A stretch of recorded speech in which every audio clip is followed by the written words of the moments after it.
చెప్పుకోవచ్చు. సో అది ఏంటిది అనేది మనం ఈ వీడియోలో తెలుసుకునేందుకు ప్రయత్నిద్దాం.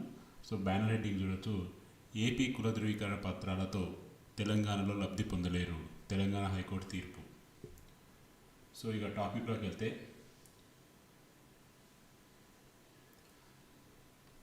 ప్రముఖ దినపత్రిక అయినటువంటి ఈనాడులో ఈ ఆర్టికల్ వచ్చింది. సో మనకి అఫీషియల్గా వెబ్సైట్లో కూడా ఓపెన్ యాక్సెస్లో జడ్జిమెంట్ కూడా ఉంది. సో మనం ఫస్ట్ ఇక్కడ అసలు పూర్తి వివరాలు తెలుసుకుందాం. ఈ కేసు వచ్చేసి మనకి కాళోజీ యూనివర్సిటీ వాళ్ళు పరిగణించవచ్చు. అంటే కాళోజీ యూనివర్సిటీ అంటే మీ అందరికీ తెలిసిందే మెడికల్ది. సో తెలంగాణలో ఉన్నటువంటి మెడికల్ యూనివర్సిటీ.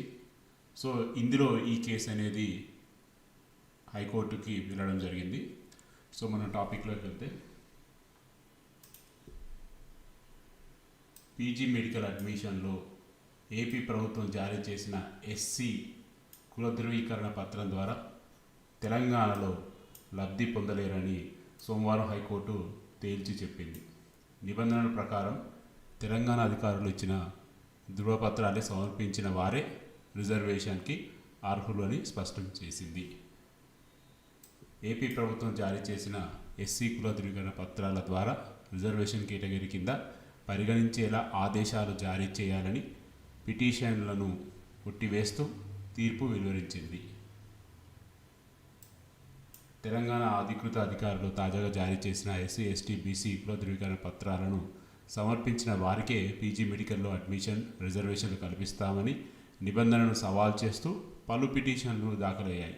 వీటిపై తాత్కాలిక ప్రధాన న్యాయమూర్తి సోమవారం సుదీర్ఘ విచారణ చేపట్టి ఏపీ ప్రభుత్వం జారీ చేసిన ఎస్సీ ధృవీకరణ పత్రాన్ని రిజర్వేషన్ల కేటాయింపునకు తెలంగాణ ప్రభుత్వం అనుమతించకపోవడం వల్లే ఎస్సీలకు అన్యాయం జరుగుతుందని, ఇటీవల హైకోర్టు జారీ చేసిన ఉత్తర్వుల ద్వారా పిటిషనర్లను స్థానికులుగా పరిగణిస్తున్నప్పటికీ ఎస్సీ రిజర్వేషన్ కేటగిరీ కింద కాళోజీ నారాయణ వైద్య విశ్వవిద్యాలయం ఆమోదించడం లేదన్నారు. పీజీ మెడికల్ అడ్మిషన్లో నిమిత్తం గత ఏడాది ఏప్రిల్ 16న నోటిఫికేషన్ జారీ చేయగా ఫలితాలు ఆగస్టు 11, 23 తేదీల్లో విడుదలయ్యాయి. కొత్త దరఖాస్తు నిబంధనలు అక్టోబర్ 30న అమలులోకి వచ్చాయి. నోటిఫికేషన్ జారీ అయిన తర్వాత వచ్చిన నిబంధనలు చెల్లవన్నారు.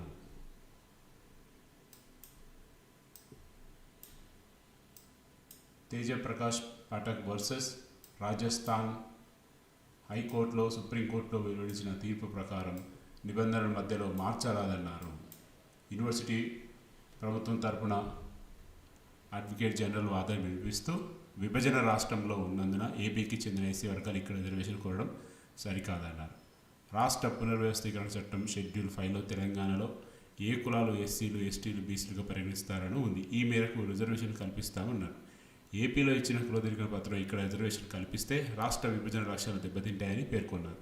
ఎస్టీలు వలస వెళ్లి రాష్ట్రంలో వారి కులం ఎస్టీ కాకపోతే రిజర్వేషన్ వర్తించదని సుప్రీంకోర్టు తేల్చి చెప్పిందన్నారు. ఇరు పక్షాల వాదనలు విన్న ధర్మాసనం పిటిషనర్లను కొట్టివేస్తూ ఉత్తర్వులు జారీ చేసింది.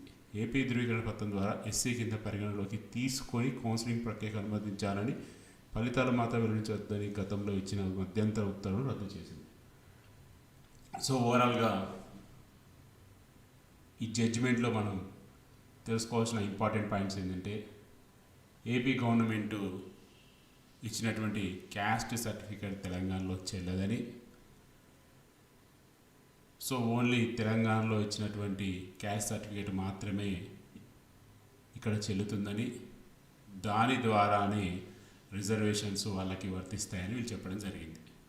సో ఇప్పుడు అదేవిధంగా ఒకసారి నోటిఫికేషన్ ఇచ్చిన తర్వాత ఎటువంటి చేంజెస్ చేసినా అది యాక్సెప్ట్ చేయరని కూడా ఇందులో చెప్పడం జరిగింది. సో ఓవరాల్గా అయితే ఈ యొక్క జడ్జిమెంట్ వల్ల రానున్న రోజుల్లో తెలంగాణలో ఇప్పుడు ప్రజెంట్ ఆన్గోయింగ్ స్టేటస్లో ఉన్న నోటిఫికేషన్స్కి చాలా ఉపయోగపడుతుందని మనం చెప్పుకోవచ్చు. ఎందుకంటే మీ అందరికీ అర్థమయ్యే ఉండాలి, గ్రూప్ 1 అప్లై చేసేటప్పుడు నాన్ లోకల్ వాళ్ళని కూడా క్యాస్ట్ సర్టిఫికేట్ అడగడం జరిగింది. సో మరి భవిష్యత్తులో ఒకవేళ వాళ్ళ క్యాస్ట్ సర్టిఫికేట్లతోటి వాళ్ళకి జాబ్ ఇచ్చేది ఉంటే ఈ తీర్పుతోటి ఖచ్చితంగా చాలా పెద్ద ఇష్యూ అయితే వస్తుంది. సో ఓవరాల్గా ఈ యొక్క తీర్పు అనేది తెలంగాణ గ్రూప్ 1 2024 మీద డైరెక్ట్ ఇండైరెక్ట్గా ఇంపాక్ట్ చూపెట్టే అవకాశం ఉందని మనం ఎక్స్పెక్ట్ చేయొచ్చు. సో ఇది ప్రస్తుతానికి ఉన్నటువంటి ఇంపార్టెంట్ అప్డేట్స్. మళ్ళీ ఒక అప్డేట్స్ మళ్ళీ కలుద్దాం. Stay tune.